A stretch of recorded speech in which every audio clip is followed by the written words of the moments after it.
Am I the a-hole for telling my brother not to blame our family or his wife's family for their regret? My brother and his wife got married 6-ish years ago.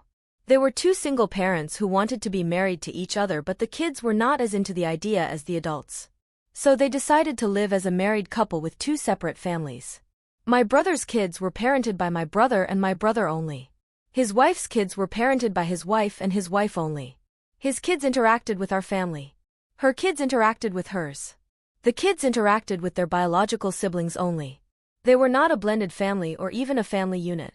It was very much two family units centered around a married couple.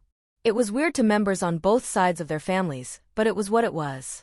I always saw a time when they would regret it, especially if they ever wanted to change how things worked and the kids were against it, or no love developed for step-relatives. We have no ongoing relationship. But I also knew it wasn't my place to interfere. Well, the day has come and regret has already sunk in.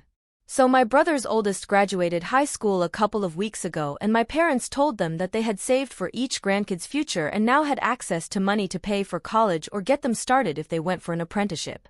Of course, my brother's oldest was excited.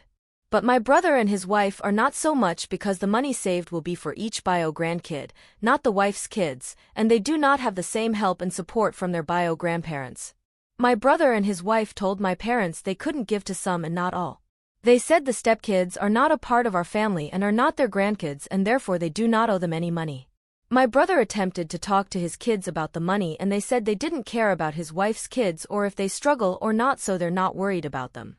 My brother and his wife are now pissed with both their families for the very clear and very hurtful divide in their family, and I told my brother he has no business blaming us for the regret he and his wife felt when they made the decisions they did and now have the outcome that was always inevitable. I told him the kids all seemed happy, so they should get over it. He was pissed. Am I the a-hole?